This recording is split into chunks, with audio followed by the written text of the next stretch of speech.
to the chapel and we're gonna get married. Going to the chapel and we're gonna get married. Well, for many, that big day has not been able to happen. Last weekend would normally have been the busiest wedding day of the year, but according to wedding industry research, it's estimated that more than 100,000 weddings have had to be postponed or cancelled since lockdown began across the UK. Let's speak now to Josephine Amasar from Guildford, whose wedding is scheduled for October, and wedding planner Latoya Patel. Let's start off with you then, Josephine. Very good morning to you. So, Good morning. was it always scheduled for October? Luckily, it was. We got married, we got engaged in December, and we decided in October. But it was a very scary period over lockdown where we weren't sure whether it was going to happen at all. But yes, always scheduled for October. So, what kind of changes have you had to make? Well, our original guest list was for 150. So we've had to tell 120 people that we love that can't be there anymore. Everyone has to be social distanced, of course, which is for everyone's safety. We've just had to minimize the amount of people that are allowed to be there, which has been really tough. But we know that the most important thing for us now is to get married and say. Yeah, and you say that, but it is. And obviously that is what the big day is all about. But so much of wedding planning is quite political, isn't it? In terms of who you invite, who you don't invite. Yeah. That must have been such a tricky thing to do. Yeah, so I'm from an African background, and so we are used to very big weddings with loads of people there. And so trying to minimize the guest list was one of the hardest things ever, as you can imagine. And yeah, family politics, all that kind of stuff.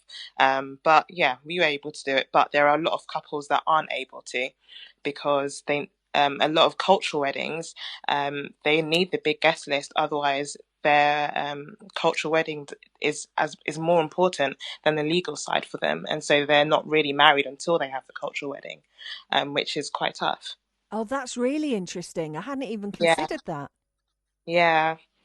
A lot of the guidelines aren't really fair for those that are getting culturally married versus those that are getting legally married, and so that would be something that the government could maybe look at to make the guidelines fair across all cultures.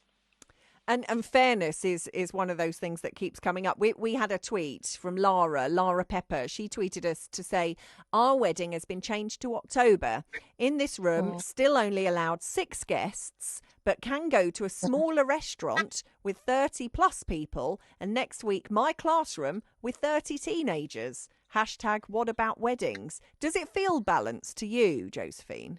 Not at all. It's been the hardest thing walking past a pub with so many people waiting outside, and like going to a restaurant where there's so many people in there, but we are only allowed 30 guests.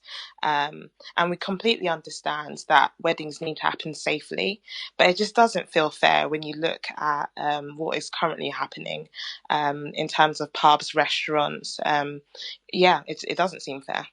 Let's bring in Latoya Patel, who's a wedding planner. Good morning to you, Latoya. So presumably you've been not as busy as you usually would be?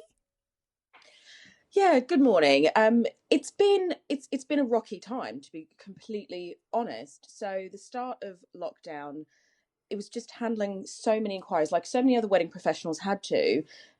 Your existing clients having to speak to them, and it's an emotional roller coaster for every single person who's having to go through this, whether you own a wedding business or whether you're a couple determined to get married, and just seeing everything go down the drain, really, and having to restart again. And like Josephine was saying just there, you're then restarting in a really uncertain environment because we just don't have the clarity of any type of a roadmap as to what might be possible at any given time or when things might be back up for review. And have you heard from brides and grooms who are really panicking and really worried? Yes. So some of them haven't even been our clients who have contacted us to discuss what their options could look like, and what steps they might need to take to postpone.